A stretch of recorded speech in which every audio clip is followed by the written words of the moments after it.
주간 안녕하셨습니까? 오늘 주님의 전에 모여서 함께 예배할 수 있게 되어 참으로 감사합니다.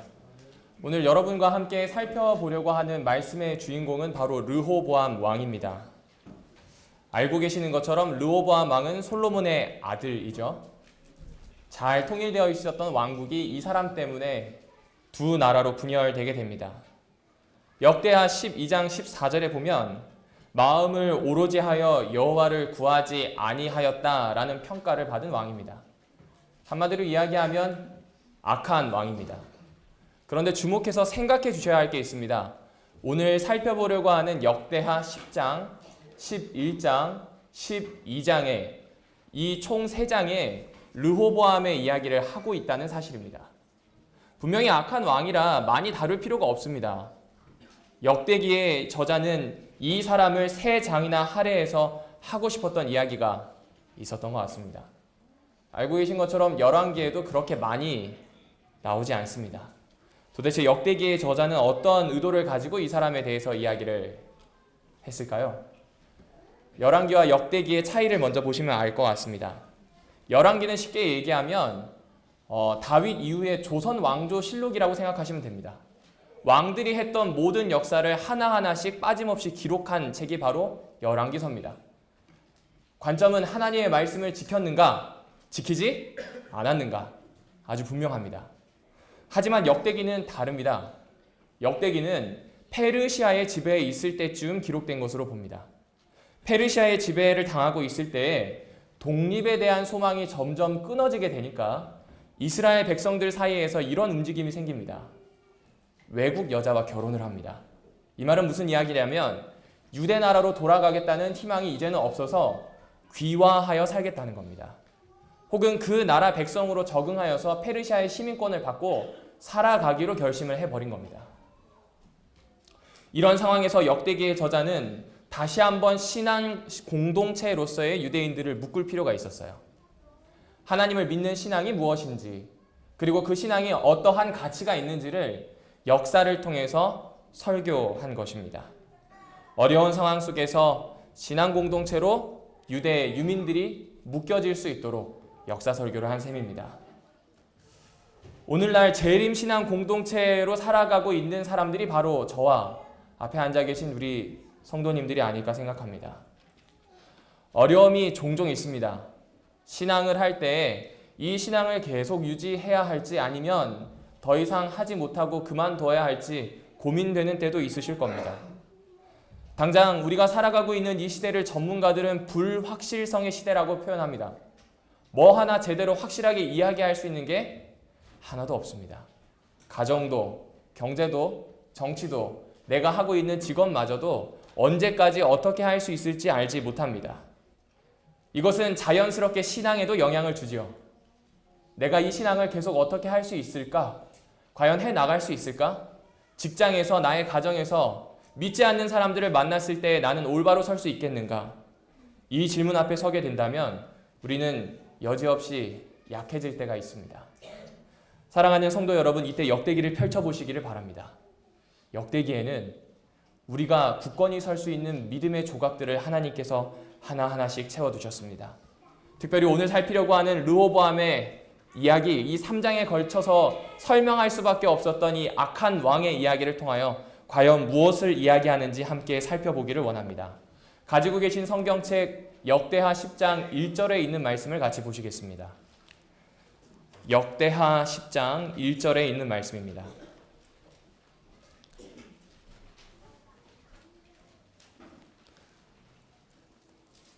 찾으셨으면 이 1절의 말씀을 함께 읽어보도록 하겠습니다. 시작. 르호보암이 세겜으로 갔으니 이는 온 이스라엘이 저로 왕을 삼고자 하여 세겜에 이르렀음이더라. 통일 왕국 그 3번째 왕 르호보암이 세겜에 가서 왕으로 인준받는 장면이 나옵니다. 잘 알고 계시는 것처럼 르호보암은 이 세겜 지역에 가서 백성들의 요구사항을 듣습니다. 그 요구사항은 부왕이었던 솔로몬이 지게했던 그 수없이 많은 짐들과 세금으로부터 노연하게 하면 당신을 왕으로 인정하겠다는 이야기입니다. 알고 계시는 것처럼 르호보암은 3일의 시간을 약속받고 돌아가지요. 그리고 그 3일 동안 대소신료들에게 물어봅니다. 나이가 든 신하들은 회유책을, 그리고 젊은 신하들은 강경책을 이야기하고 솔로몬은 3일 후에 이 강경책을 발표합니다. 아버지보다 내가 더 확고하고 더 확실한 전제 주권을 세우겠다라고 이야기한 것입니다. 이 일이 남북조 왕국의 분열을 초래합니다. 여기까지 이야기를 보게 되면 아버지의 짐을 똑같이 지운 미련한 왕 르호보암쯤으로 생각하실 겁니다. 그런데 이 사실에 대해서 제대로 이해하시려면 좀 뒤에 있는 배경을 살펴보셔야 됩니다. 그보다 먼저 시대에 있었던 사사시대가 그렇습니다. 사사시대는 여호수아가 정복을 마치자마자 시작된 시대입니다. 특별히 이 사사시대 초기에는요, 사람들이 자기에게 주어진 땅의 남은 부분을 정복하기 위해서 최선을 다하던 때입니다. 왜냐하면 하나님께서 정해주신 그 땅의 경계는요, 다 정복해서 주어진 것이 아니라 거기가 남겨져 있기 때문에 하나님을 의지해서 정복해야만 하는 땅입니다. 그래서 이 모든 사람들이 전쟁을 정말 열심히 합니다. 유다 지파를 필두로 하여 시므온, 베냐민 모든 지파들이 하나님께서 나에게 제비 뽑아주신 땅을 차지하려고 최선을 다합니다. 이 전쟁은 혼자 하지 않습니다. 산속에 숨겨져 있는 철병거를 가지고 있는 이민족이 있다면 그들을 치기 위해서 적어도 2, 3 지파가 함께 합니다. 이러한 모습이 사사시대 초기의 모습입니다. 그런데 중기로 넘어가면서부터는 전투가 각계 전투가 됩니다. 므낫세는 므낫세대로, 단은 단대로 따로따로 전투를 하게 됩니다. 결국 사사시대가 점점 깊어지면서 지파들 간의 연합보다는 각 지역을 대표하는 사사가 일어나서 이스라엘 백성을 이민족으로부터 구하는 역사가 반복이 됩니다. 자연스럽게 왕이 없었던 시절이라 각 지역의 사사들이 거의 왕처럼, 그리고 그렇게 세력이 함께 모여 있었던 때입니다. 바로 이때 왕정시대를 시작하게 된 사람이 사울입니다. 사울 베냐민 지파 사람이죠. 제가 부탁드린 그림을 좀 띄워주시면 좋겠습니다. 제가 이렇게 표시를 해두었는데 밑에서 두 번째 보이시는 그 조그만한 점이 있을 겁니다. 그 바로 위가 베냐민 지파입니다. 이 베냐민 지파의 땅도 남쪽에 있거든요. 남쪽에 있으니 이 사람들이 뭔가 아뢰거나 필요한 것이 있어서 오거나 조공을 바치거나 무엇 하려면 어쨌든 북쪽에 있는 10개의 지파가 남쪽으로 내려와야 되는 불편함이 생깁니다. 그리고 그 다음으로 왕이 된 사람이 바로 누구냐면 다윗입니다. 원래 다윗은 유다 지파 사람이기 때문에 그가 제일 먼저 수도를 잡았던 곳은 여기 보이시는 것처럼 제일 아래쪽 화살표인 헤브론입니다. 그리고 그가 통일 왕국의 왕이 되게 되면서 지금 검은색 표시로 되어 있는 밑에서 두 번째 화살표 예루살렘으로 천도를 하게 된 겁니다. 여하튼 남부지방의 모든 세력이 집중됩니다. 그리고 제일 위에 보이시는 화살표가 세겜인데요. 그 근처 바로 아래에 있는 위에서 두 번째 화살표가 실로입니다. 북쪽의 실로라고 하는 이 땅은 이스라엘 사람들에게 의미가 있었습니다. 왜냐? 그곳은 종교적 중심지였거든요. 법궤가 그곳에 있었습니다. 그런데 세월이 흐르고 왕정 시대로 접어들면서 법궤는 실로에서 이동하여서 예루살렘으로 들어가게 됩니다. 베냐민 지파가 가지고 있었던 그 수도가 헤브론으로 천도되었다가 헤브론에서 다시 통일 왕국이 되면서 이스라엘로 천도됩니다. 다시 이야기하면 모든 주요한 힘과 권한들이 다 남쪽으로 모이기 시작을 한 겁니다. 자, 그러면 북쪽에 있는 지파들 입장에서는 이것을 받아들이기 쉽겠습니까? 어렵겠습니까? 더욱이 여기에 한 가지가 더 작동을 하게 됩니다. 여기 앉아 계신 집사님 3분이 계신데 이 집사님 3분이 단, 그리고 므낫세, 에브라임이라고 하고 앞에 앉아 계신 우리 박종원 목사님이 유다 지파라고 해서 같이 모임을 가졌다고 하십시다. 이 사람들은 예언을 통해 알고 있습니다. 그 예언의 핵심은 유다가 왕이 될 거라는 겁니다. 유다 지파에서 이스라엘을 통일하고 불세출의 영웅이 나올 것이라는 그 이야기를 듣습니다. 모든 지파가 다 이스라엘로 엮여 있지만 유다 지파가 오게 되면 왠지 모르게 주눅이 듭니다. 왕이 되지 않을까 이 사람이? 이 사람이 나의 왕이 되지 않을까? 우월감도 있었을 겁니다. 이런 정서적인 그리고 여러 정치적인 일들이 합쳐지기 시작하면서 유다 지파와 비유다 지파, 특별히 에브라임을 중심으로 한 북쪽의 10개 지파 사이에 알력이 생깁니다. 솔로몬의 시대 때는 다윗이 이것을 해결해 보고자 12장관을 세웁니다. 각 지파를 대표하는 12장관의 목소리를 듣고 그들이 자치할 수 있는 기회를 줍니다. 솔로몬은 그것을 이용하여서 성전을 위하여 건축할 수 있는 모든 필요한 물건들과 재원들을 얻습니다. 성전 건축이 끝납니다. 솔로몬이 타락을 하기 시작하죠. 그때부터 무엇을 하기 시작하냐면 사치를 합니다. 12장관들이 자기 손에 다 들어왔습니다. 자신의 전제 왕권이 점점 강해집니다. 그러다 보니 이제는 요구하게 됩니다. 내가 필요하고 나의 이익을 위한 것들을 위에 있는 10지파로부터 유다 지방으로 가져오기를 요구하기 시작을 합니다. 감정이 더 깊어지게 됩니다. 사실 다윗 시대에도 적지 않은 반란이 있었습니다. 그 반란들 역시 유다 지파를 왕으로 인정하지 못하는 행동들 때문입니다. 그런데 역대기는 그 이야기를 쏙 빼놓습니다. 솔로몬 왕이 되게 잘한 일만 기록되어 있고 다윗 왕이 통일 왕국을 만들었다는 기록만 되어 있습니다. 왜 그렇게 기록할까요? 초반에 설명드렸던 것처럼 역대기에 있는 기록은 신앙 공동체를 수립하는 일, 그 일이 얼마나 중요한지를 알리기 위한 역사 설교였습니다. 따라서 다윗이라고 하는 이 사람은 이 통일 이스라엘이라고 하는 신앙 국가를 세운, 신앙 공동체를 세운 불세출의 영웅이므로 그에게 필요한 다른 기록들은 조금 지워냅니다. 솔로몬 역시 마찬가지입니다. 성전을 짓고 그 성전을 굳건하게 한 사람입니다. 종교적인 국가로서의 기틀을 다진 사람입니다. 그가 가지고 있었던 타락에 대한 이야기 별로 기록하지 않습니다. 의도되어 있는 거죠. 왜요? 우리가 가지고 있는 신앙적인 뿌리와 그 신앙이 어떻게 시작되었는지 교훈을 주는 것이 역대기의 목적이기 때문에 그렇습니다. 열왕기는 그렇지가 않거든요. 열왕기는 모든 잘못을 하나하나 세세히 다 기록하고 있습니다. 자, 그렇다면 이제 이 보이지 않는 배경을 통하여서 르호보암에게 어떤 공이 넘어갔는지를 아실 겁니다. 지파 간의 갈등의 해결, 이 무거운 공이 르호보암에게 넘어간 겁니다. 여기까지 아마 복잡한 이야기라 쉽지 않으실 텐데 간단하게 말씀드리면 유다 지파와 비유다 지파 사이에 좋지 않았던 그 감정이 많이 깊어졌고 이제 르호보암이 그것을 해결해야 되는 상황이라고 하는 겁니다. 그래서 르호보암은 제일 위에 보이는 그 화살표인 세겜, 북쪽에 있는 여월 지파가 모일 수 있는 중심지로 가게 됩니다. 이 사람들은 아버지에 대한 이야기를 하지만 사실은 반 솔로몬, 반 유다적인 감정을 드러내는 겁니다. 아버지 때문에 쫓겨났었던, 바른 말을 하다가 쫓겨났었던 여로보암이 이집트에서 돌아와서 이들을 대변하기 시작을 합니다. 여차하면 반역을 꾀할 그런 모양새로 말입니다. 그래서 이것을 알아챈 르호보암은 3일의 시간을 달라고 합니다. 3일의 시간을 받아서 신하들에게 듣습니다. 서두에 말씀드린 것처럼 역대기는 나이 든 신하들의 이야기를 들었어야 하는 그런 뉘앙스로 우리에게 이야기해 줍니다. 당연히 백성들에게 무거운 짐을 지우라는 건 하나님의 뜻이 아니었음을 선지자와 왕에서도 이야기합니다. 그렇다면 우리가 좀 상상력을 발휘해 봐서요. 나이 든 신하들의 이야기를 듣는 것, 이것 정말 옳은 선택이었을까요? 나이 든 신하들을 한번 생각해 보시죠. 나이 든 신하들은 솔로몬이 살아 생전에 그를 왕으로 모시던 사람들입니다. 성전을 세울 때 옆에서 일조하였던 공신들이고 동시에 솔로몬이 타락하여 재산을 모으고 사람들에게 무거운 부역을 지울 때 그 일 역시 도왔던 신하들이 바로 나이 든 신하들입니다.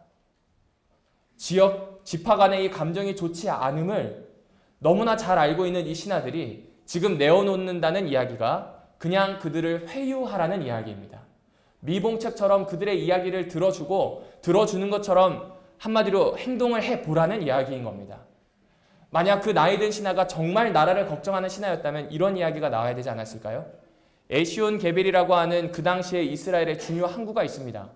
그 항구에서 무역의 중심지인 예루살렘으로 가는 길 외에는 개발되어 있지 않습니다. 그렇다면 무역의 거점을 나누고 길을 뚫어서 모든 지파가 부를 재분배할 수 있도록 해야 됐을 겁니다. 12장관이 약해졌습니다. 성전을 짓고 난 뒤에 전제 왕권이 강해지면서 12장관이 그렇게 있을 필요가 없습니다. 그렇다면 이제 그 12장관의 이야기를 들을 수 있도록 통치기구를 회복하자는 구체적인 이야기가 있어야 하는 겁니다. 그런 이야기가 없습니다. 결국 이들 역시 미봉책을 내어놓은 것뿐입니다. 자, 그러면 우리 보고 이 말씀을 읽을 때 어떻게 하라는 이야기일까요? 해답은 할아버지인 다윗에게 있습니다. 다윗은 모든 일에 앞서 하나님께 여쭈었습니다. 우리가 다 알고 있는 이야기죠. 하나님께 당연히 여쭙는 게 맞는 겁니다. 근데 이것을 왜 지금 숨겨놓고 우리가 찾도록 만들었냐면 이 부분이 중요하기 때문입니다. 르호보암처럼 중대한 사안이 생길 때 사람은 하나님의 이야기보다 사람의 조언을 먼저 들을 수 있기 때문에 그렇습니다. 페르시아에 살고 있었던 유대 유민들에게 똑같은 이야기를 하는 겁니다. 유대로 돌아갈 수 없다는 다른 사람들의 조언을 듣는 것이 아니라 누구의 조언을 들으라고요?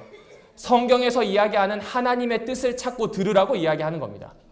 마찬가지로 오늘 우리의 삶 속에서 문제가 있다면, 세겜처럼 중차대한 문제가 있어서 어쩔 수 없이 그 문제에 직면해야 된다면 우리는 옆에 사람을 찾기가 더 쉽겠지만 그들의 손을 잠시 놓고 하나님 앞에 그 뜻을 찾기 위하여 나아와야 한다는 겁니다.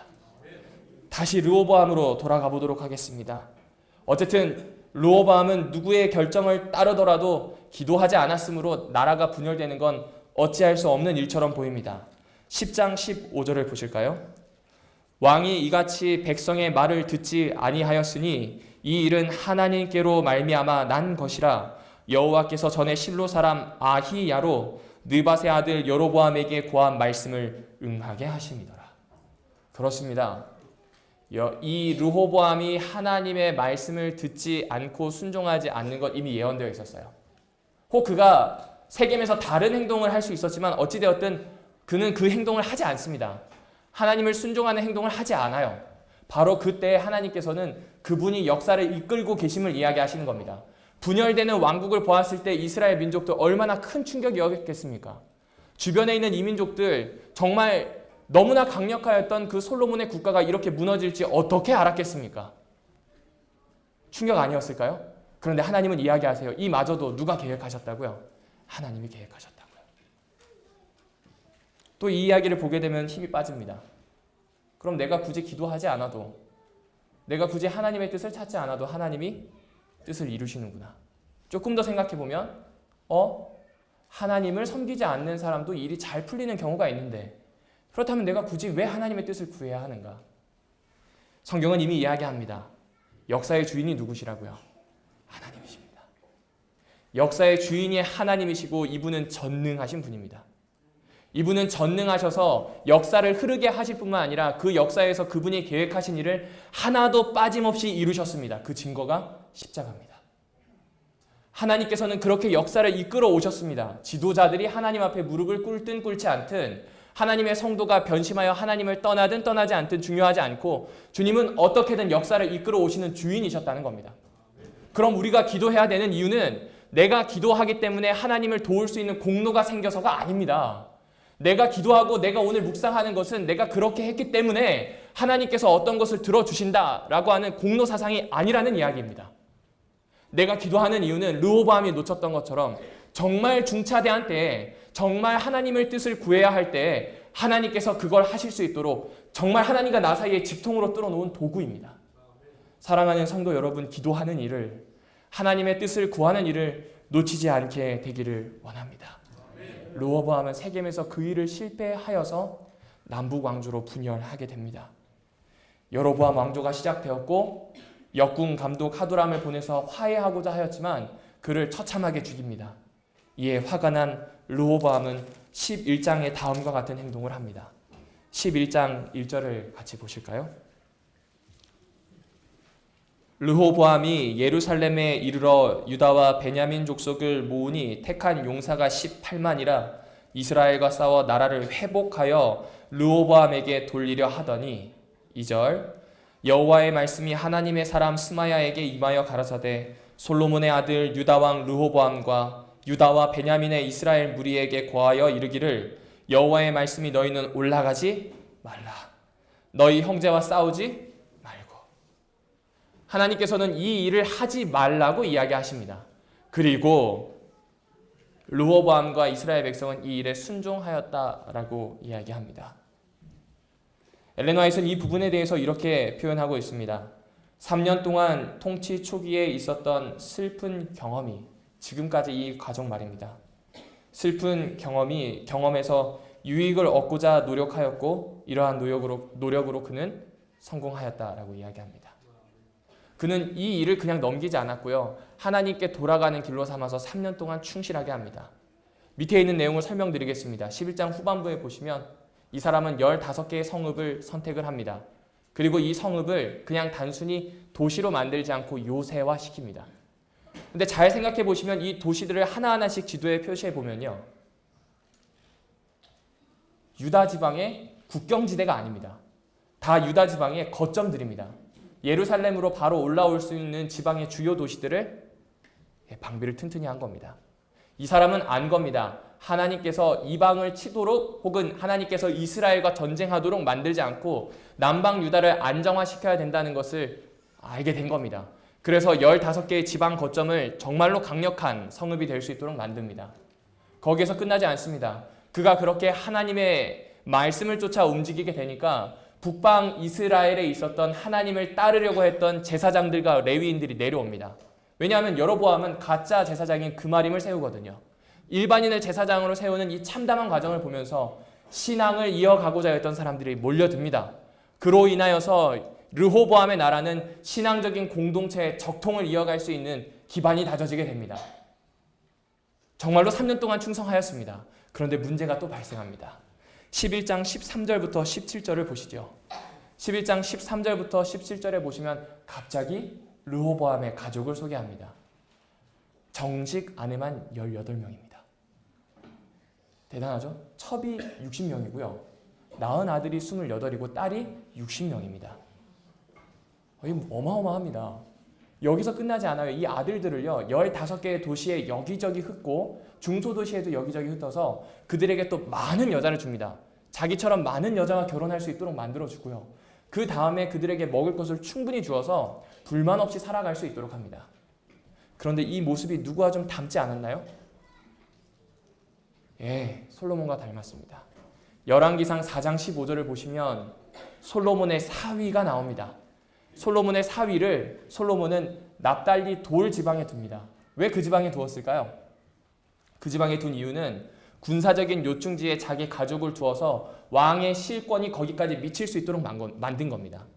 지방의 주요 세력들이 혹시 반란을 일으키게 되면 그것을 막을 수 있도록 만들어 둔 겁니다. 르호보암도 그 아버지를 쫓아서 지금 하고 있는 겁니다. 자기 아들들을 15개의 주요 도시에 보내놓습니다. 부유하게 살 수 있도록 만들고 아내도 충분히 줍니다. 그러면 거기에는 르호보암이라고 하는 왕의 실권이 미칠 수밖에 없습니다. 왜요? 아버지와 아들의 관계니까요. 나라를 공고히 합니다. 그런데 선지자와 왕에서는 이것이 슬픈 기록임을 이야기합니다. 시간이 흐름에 따라 왕은 지위에 따르는 권세와 그가 쌓은 요새를 의지하였다. 차츰차츰 그는 선천적인 약점을 드러내었다. 그렇습니다. 이 모든 것이 역대하 11장 17절에 나오는 것처럼 하나님의 말씀대로 했기 때문에 이루어진 것인데 내가 취하는 조치 때문에 이루어졌다고 생각하는 겁니다. 내가 이 조치를 취할 때 특별히 우리 아버지의 설에 좋은 예를 쫓았기 때문에 된 것이라고 믿기 시작하는 겁니다. 내 힘이 강해지고 내 나라가 점점점 이 힘을 비축할수록 그의 속에서는 이런 생각이 점점 쌓여갑니다. 그래서 12장 1절 여호와 하나님을 버리는 일에 이르게 됩니다. 사랑하는 성도 여러분, 르호보암은 같은 실수를 자주 반복합니다. 하나님을 먼저 두고 하나님께 여쭈어야 했던 세겜에서의 실패는 그의 통치 3년이 지나면서부터 잘한다고 한 게 솔로몬을 쫓아간 겁니다. 역시 하나님께 여쭈지 않은 겁니다. 이가 하는 행동이 이것이 반복되게 되고 희망이 없게 되었습니다. 이제 이스라엘, 특별히 남방 유다의 모습은 하나님이 보시기에 회복되기 불가능한 것처럼 보입니다. 자, 이때 하나님께서는 어떤 행동을 취하실까요? 12장 후반부를 좀 보시겠습니다. 12장 전반부를 보시겠습니다. 르호보암이 나라가 견고하고 세력이 강함에 여호와의 율법을 버리니 온 이스라엘이 본받은지라. 저희가 여호와께 범죄하였으므로 르호보암 왕 5년에 애굽왕 시삭이 예루살렘으로 치러 올라오니. 중요한 사람이 등장하죠. 이 애굽왕 시삭은 22대 파라오 22대 왕조의 창시자입니다. 그가 꿈꿨던 나라는 역사를 살펴보면 그보다 먼저 있었던 19대 왕조의 일을 너무나 꿈을 꿨습니다. 19대 왕조의 힘은 어마어마하였기 때문에 북아프리카 지역에만 있었던 것이 아니라 중동 지방까지 그들의 세력을 뻗쳤습니다. 그래서 그는 그러한 때를 노리고 있었습니다. 왜요? 지중해에 들어가면 그 패권을 장악하게 되면 무역이 내 거가 되고요. 그 지중해를 통해서 다른 나라로 뻗어나갈 수 있기 때문에 그렇습니다. 너무나 시삭은 이걸 원했습니다. 그런데 솔로몬 시대에 그의 꿈을 이루어줄 수 있는 일이 생기는데 여로보암이 솔로몬에게 쫓겨나서 이집트로 도망옵니다. 그때 왕이 바로 시삭입니다. 이 시삭은 여로보암을 만나서 환영해줘요. 그리고 이 여로보암이 나중에 어떤 사람이 될지에 대한 예언을 듣습니다. 그리고 그는 꿈을 꿉니다. 지금은 강성하여 솔로몬이 지키고 있는 이 나라, 분명히 아들이나 그 밑으로 내려가게 되면 갈라질 겁니다. 이때 하나하나씩 야금야금 먹을 생각으로 여로보암의 정치적인 후견인이 됩니다. 드디어 르호보암이 왕이 됩니다. 여로보암을 올려보내고 아니나 다를까 나라가 갈라집니다. 이 일 때문에 너무 슬퍼하였던 유다와 르호보암은 3년 동안 절지부심하여서 만반의 방비를 다합니다. 이것을 보고 있었던 시삭은 들어가지 않아요. 그리고 2년이 더 흐른 5년, 이들이 안주하기 시작할 때 하나님의 말씀을 쫓아 그들의 마음을 여몄던 때가 아니라 점점 풀어지는 그때에 쳐들어옵니다. 남쪽에 말을 타고 정복하기 쉬운 구름부터 시작하여서 예루살렘까지 들어옵니다.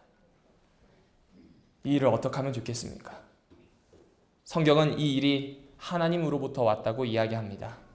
때에 유다 백성들이 시삭을 인하여 예루살렘에 모였는지라 선지자 스마야가 르호보암과 방백들에게 나와 이르되 여호와의 말씀이 너희가 나를 버렸으므로 나도 너희를 버려 시삭의 손에 붙였노라 하셨다 한지라. 이제 시삭이 점점 올라오게 되니 사람들이, 특별히 남방 유다의 사람들이 예루살렘으로 모입니다. 마치 북방 이스라엘에 하나님의 뜻을 여쭙고 거기에서 하나님 안에서 하나 될 수 있었던 기회가 주어졌던 그 세겜의 사건과 비슷하게 예루살렘에서도 지금 모이는 겁니다. 그리고 그 예루살렘에 모였을 때 하나님께서는 이 모으시는 행동으로 끝나지 않고 말씀하십니다. 너희가 나를 버렸기 때문에 내가 너희를 시삭에 붙인다는 겁니다. 시삭의 군대는 성경이 이렇게 표현합니다. 12장 3절에 보시면 불가승수라고 합니다. 셀 수 없이 많습니다. 이제 멸망이 코앞에 다가왔습니다. 이렇게 되자 6절, 이스라엘 방백들은 왕과 함께 겸비합니다.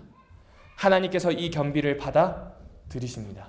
그리고 이스라엘을 구원하기로 약속하시죠. 시삭이 쳐들어오긴 하되 다 멸망하진 않게 하고 솔로몬의 보물들을 몰수히 가져갑니다. 그리고 성전에 있었던 하나님의 보물들을 몰수히 가져갑니다. 여기에서 생각해 볼 장면이 바로 이 장면입니다. 솔로몬의 금방패를 가져간 것은 이해가 됩니다.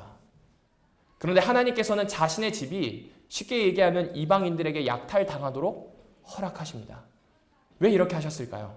왜 굳이 유다 예루살렘으로 사람들을 모아서 말씀하셨고 굳이 자신의 집이 쉽게 얘기하면 털리도록 만드셨을까요?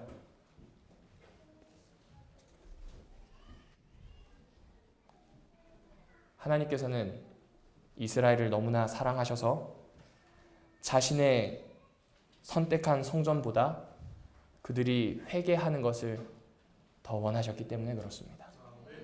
그들을 돌이킬 수만 있다면 내 집중은 아무것도 아닌 겁니다.